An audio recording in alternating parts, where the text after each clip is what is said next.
Okay, so today I'm gonna give you my thoughts about SmackDown last night. If you haven't already, like the video, sub, and turn on post notifications for daily amazing videos. And let's get right to the video. So Friday night SmackDown was pretty good. I watched half of it. I watched it. It was pretty good. I think Roman Reigns returned and he'll fight with Riddle, and Riddle's gonna have a title opportunity next week. What I would rate SmackDown, it wasn't that bad. It was pretty good. I'll rate it maybe a 6 or a 7. It was good. I like how they're doing with Riddle and the Randy Orton situation with his back and shit. I like that storyline and shit. This is a really good storyline with the bloodline and Riddle and maybe Randy Orton. But yeah, it was a pretty good show on Friday. It wasn't shitty. It was in the average of how they do things. And so yeah, those are my thoughts about what I think and what I rated on SmackDown. Yeah, so those are my thoughts. So yeah. So this is what CBS Sports said about Friday. So they said Roman Reigns versus Riddle, a rare world title match on weekly television, is set for WWE SmackDown next week.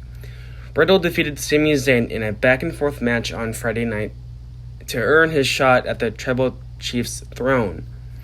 Riddle continues to elevate to new heights with the WWE Universe firmly behind him. Riddle channeled a seemingly legitimate injury to his tag team partner, Orton, and used it as fuel to become a legitimate main event player in the roster. Riddle and Zayn both had something at stake on Friday night and fought tooth and nail for their individual rewards. Elsewhere on SmackDown, a new champion was crowned as an imposing Gunter thrashed Intercontinental Champion Ricochet. Should have said that, but Riddle outlasts Sami Zayn, sets his aim on Roman Reigns. WWE announced a match between Riddle and Sami Zayn for the main event. If Riddle won, he would face Roman Reigns for the Undisputed Championship at a later date.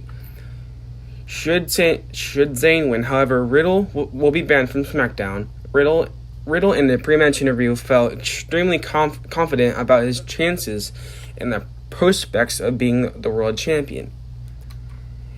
Zayn campaigned to partner with the Bloodline for weeks. The Usos recently proclaimed Zayn as an honorary member of the tribe. Last week, he helped the Usos defeat Riddle and Shinsuke Nakamura to retain the undisputed tag team titles. Paul Heyman, either way, who serves as special counsel to Reigns, spoke to Zayn just before the match.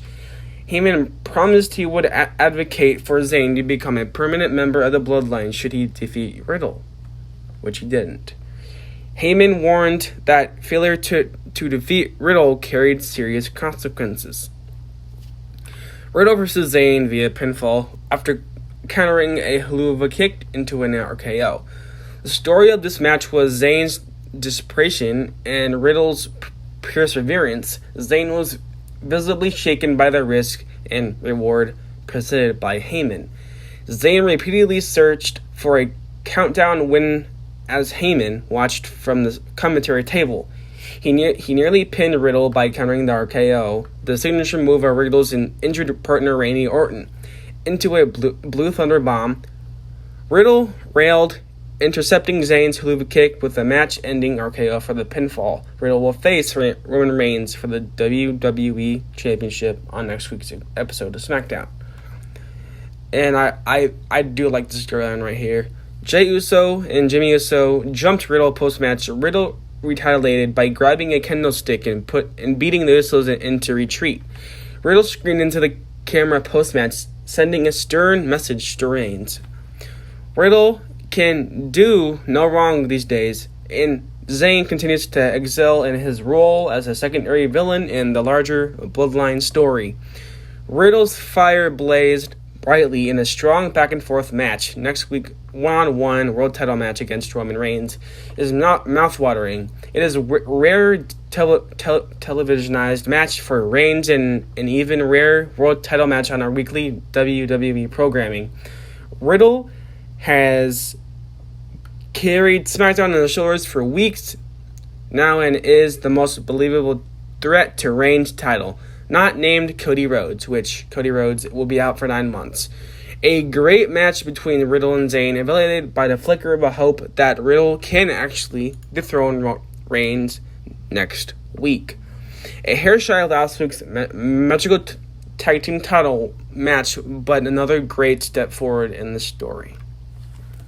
Money in the Bank men's qualifier, Drew McIntyre versus Sheamus ends in a double disqualification after they attacked each other with steel chairs. It says down here, Sheamus and Bunch equally as in right as McIntyre, the man that Pierce grant Sheamus a spot in the ladder match as well. An angry McIntyre demanded that authority figure Adam Pearce includes him in the men's Money in the Bank ladder match. Right there, good. And I think this will be, because they're friends in real life. I think this can carry on to a storyline if they push that to a storyline. But WWE cannot mess up Money in the Bank, because I'm going there, and if they fuck it up, I'm leaving in 2 seconds. Money in the Bank women's qualifier. Lacey Evans defeated Xia Li via pinfall, sticking her with the women's right finishing move. Evans and XZ had dueling interviews prior to the match. I like the Lacey Evans shit, but sometimes, she's really the wrestler. I just don't, really understand that storyline that she's in, and I'm kind of over that shit. I don't get it. I don't understand it. I know she was in the military or whatever. It's cool. I just don't think it fits with her character. A video package promotes the Viking Raiders, Eric and Ivar coming soon. They're coming back. I really hope they push these motherfuckers, because they're really big. They're really good at wrestling, and I do think what would help them is if they get pushed, because in NXT they were the shit, dog. Like, high flying fat people. It's just awesome, dude. I want Vince to push them again, and if they don't, they should just go to AEW, like, for real. And that's my opinion on the return. If Vince doesn't do it, then go to AEW. That's it. No more explaining that why. Next on the list is Natalya attacked Ronda Rousey post-match and locked in the sharpshooter submission move. Rousey suffered a storyline injury, and her SmackDown Women's title match at Money in the Bank was put in jeopardy. I really love this storyline. I think it's really good. And then before that, Ronda Rousey defeated Shotzi via submission after applying her trademark armbar. Shotzi interrupt Rousey's promo targeting the title challenger Natalya. Shotzi challenged Rousey, and the champion offered her a title shot should she win. Which she did not win. But I like how they're pushing Shotzi. I like that. I like newcomers, honestly. I really,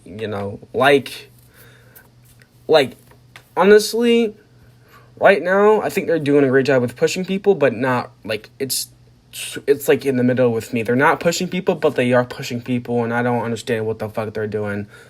But, yeah, it's going to be I do think it's going to be a good storyline. They just need to work it out and deal with it, so, yeah. Okay, so this was I think this was bullshit, but good job to Gunter, okay? Intercontinental Championship, Gunter defeated Ricochet. Vince does a horrible job to fucking push Ricochet. I have no problem with the Gunter. I think Ricochet needs to get the fuck out of there, dude. Like, Ricochet's a high flyer, dude. He wows me every time he's on the fucking mat, and Vince doesn't do shit with him. Like, dude, do you just waste his money, bro? Ricochet. I know you're a flyer, but just go to AEW for real, dude. You could get a title shot, dude. Vince doesn't like high flyers. He likes the big guys like John Cena and The Rock. Like, dude, Vince has never been a fucking skinny guy like him. Like, he doesn't fucking like any of the high flyers. How long did it take Kofi to get a title match? A long fucking time, almost 10 years, a decade. Kofi was really fucking good. And how long did it take Big E to get a title shot? Almost 12 years. Vince doesn't do shit, dog. And I'm sorry. And I don't even think Xavier Woods is going to get a title shot. How long did it take those three to get a title shot? Like, they did well with Daniel Bryan. They did well with Randy Orton. And they did well with everybody else. But just not with the good fucking high flyers. They don't do shit with any of them. And I'm sorry for saying that, but Vince needs to wake his fucking ass up, dog. I'm done. But good job to Gunter. I do think I want them to push him, and if they don't push him, I'm watching AEW. Like, I'm not doing this shit no more.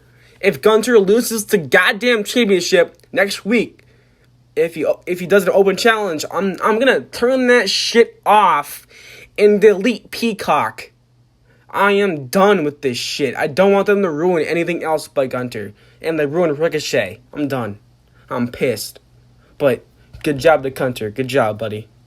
Okay, guys. For this one, I have no fucking picture for, because this fucking just dumb fucking storyline.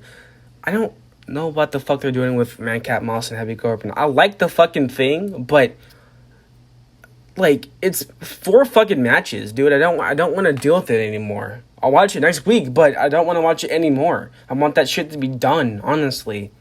And I hope it is, but I hope Madcap Moss wins. I do not want fucker Corbin to get, or sorry, I call him Grandpa Corbin to get another win. I'm not doing that shit no more. Yep. And I have no picture for that shit. Those are fucking horrible. That's a horrible storyline they're doing. I'm not. And another one I don't really like is Max Dupre. Dude, why did you change his name to Max Dupre? My fucking god, dog. I fucking swear, dude. Let's leave him as LA Knight. You guys are fucking stupid, dog. I don't even know what the fuck this is, man. Max Dupre will reveal his new Maximum Male models. What the fuck? Like, dude, what the fuck is this, dog? No wonder why they're losing money. Fuck, man.